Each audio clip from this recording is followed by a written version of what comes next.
Hi guys, my name's Kate and I'm 31 and I have aggressive cervical cancer. Kay has kindly asked me to come on to your lovely Facebook group full of lovely Central Coast mums and dads to talk about my cancer journey. And I jumped at the opportunity to speak to more people about what I've been going through, and hopefully my story might prevent someone from having to go through this, which is really shit. So have a listen if you're interested. I've got my cup of tea because otherwise I'm really awkward with my hands.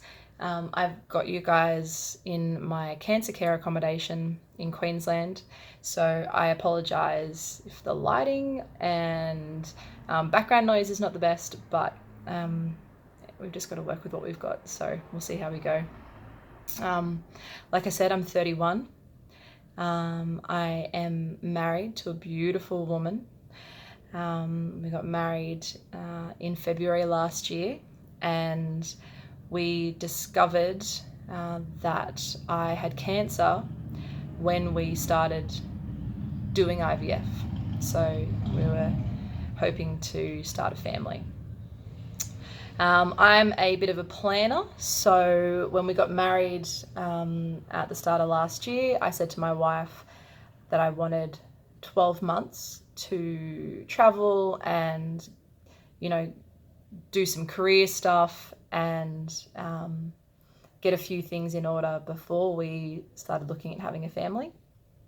My wife and I are both police officers. I'm a detective. She's in uniform. So our work is fairly hectic, and that's how we met. We met down at Goulburn in Police Academy. And I had planned, like my whole life. Just it was all pretty much shipshape. And we had moved after we got married as well to a very, very small town about 9 hours northwest of Sydney.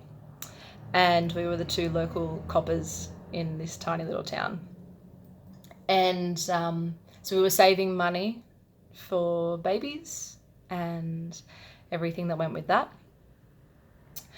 And so being me, we got to the 1 year anniversary of our wedding, went over to Bali for a little holiday, flew in and out of Brisbane. So I thought, we were in Brisbane, perfect. We'll go see a gynecologist and we'll start this whole IVF business.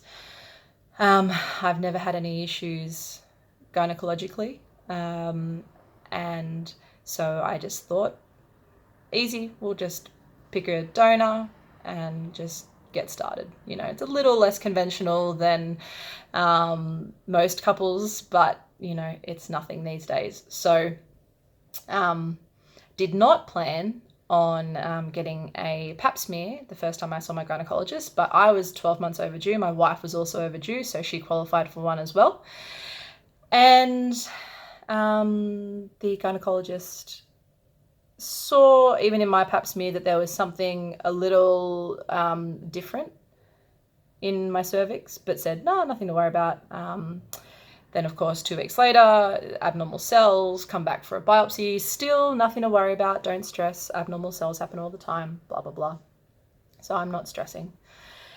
Even though I'm an A-type personality, so that's really difficult to train myself not to stress, but I wasn't stressing.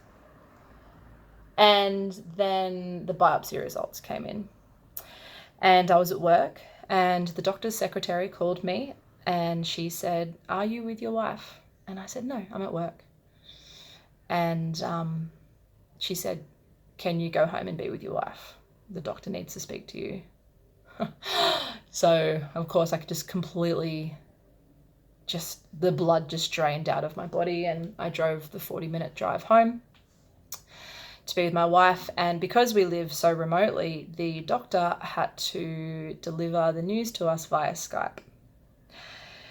So we were sitting in our study, with Skype, and the doctor said, "Kate, I'm sorry, it's cancer."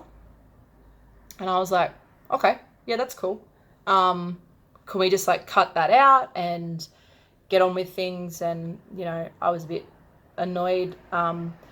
Not annoyed, like I knew it was serious, but I thought every other woman that I had spoken to said that they had precancerous cells and had all this other stuff going on. And I said, "Is this going to delay my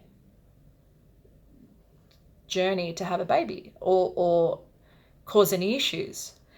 And she said, "Kate, this isn't about you having a baby. This is about you surviving." And so, of course, then I just completely lost it. And I was physically ill, which I'd never been before. I've seen some horrendous things in this life, and it's never caused me to be physically ill, but this. I was gone, and my wife, beautiful wife, was trying her best, but it's just one of those things that you don't expect to hear. I am healthy. I have had very few issues with anything. I did have some pain on the left-hand side of my pelvis, which I went to a doctor for, and she told me that I was gluten intolerant. So I hadn't been eating gluten for a couple of months, and I thought that I was in the clear. Turns out it was cancer, not gluten, that was the problem. Anyway, so my mum flew in on the next flight, and then all together we travelled up to Brisbane, a 6-hour drive to Brisbane to get treatment. There was about a 4-day period between getting told I have cancer and seeing the oncologist, which is the cancer doctor, which I didn't know until a month ago. Oncology meant cancer. And those 4 days were hell. Just absolute hell. I had no idea. I had no answers. I had all these people asking me questions and I couldn't give them any answers. So it was horrible. It was the worst thing that I think about this whole process. So we travelled to Brisbane and met with my doctor, and she said that because of where the cancer was, I'd gotten some other tests, MRI and PET scans. Because of where the cancer was, I qualified for a surgery called a radical trachelectomy. I still can't say it. I'd never heard of it before. My parents are both nurses. They'd never heard of it before. It's the removal of your cervix, as opposed to a full hysterectomy, which is the removal of your uterus, your tubes, and your ovaries. So it was to allow me to try to still have children and to prevent me from going into menopause. So we prepared me for the surgery. Again, I had to wait because, of course, this all happened just prior to Easter.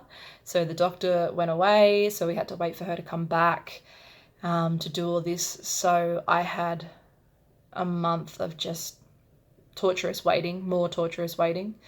I successfully managed not to Google doctor myself too much, which was good. But my obsessive A-type personality brain was still ticking over, and I was still imagining all the worst case scenarios that you possibly could think of. And then I had the surgery about 2 weeks ago. I would not wish that on anyone. It was the worst possible thing that I could have imagined. It was a full open surgery, so I was cut from hip to hip. I think the doctor told me it was about 3 hours. They cut through all my abdominal wall.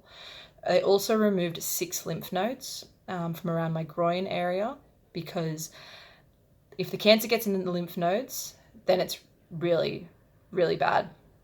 Your lymph nodes are the drainage system for your body. And if the cancer gets in there, then it can travel to other parts of the body via the bloodstream, I think, but I'll fact check that for you. I was in a living hell for about a week, just getting out of bed, trying to go to the bathroom, eating, breathing, laughing, sneezing. Holy shit, sneezing was horrendous. Trying to cough, it was just hell.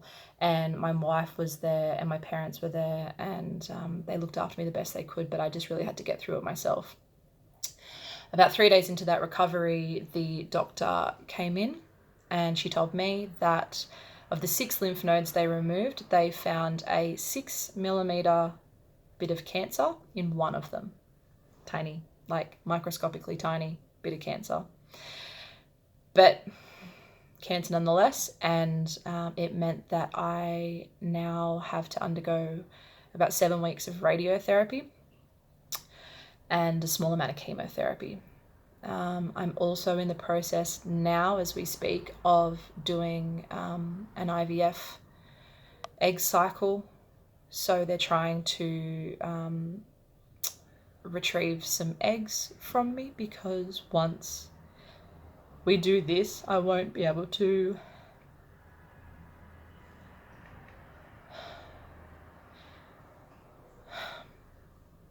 have any babies of my own. And that's hard. It's like a double whammy, because I knew I should have brought tissues over here, because I'm dealing with the cancer and that is shit, and the lymph node and the radiotherapy and all that shit. But then as well, that I'm going to be left not being able to have my own baby, which is extra shit on top of all of that. So I'm just trying to get through that at the moment. And part of getting through that, I guess, it was probably going to happen. Part of getting through that, I have been reaching out a lot on my social media. And I have a little side business that I started to give me a little bit of creativity outside of the police, and it's jewellery.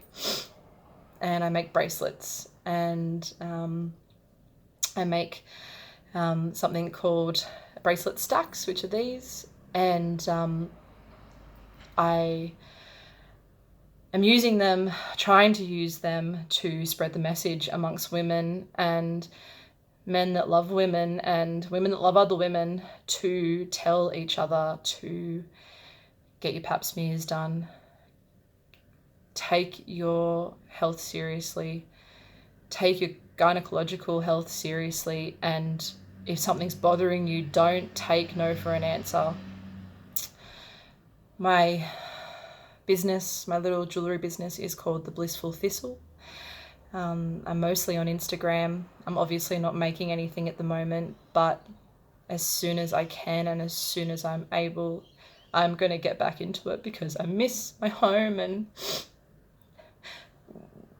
my life, and I am excited to help women not go through what I've been through. And I'm sorry.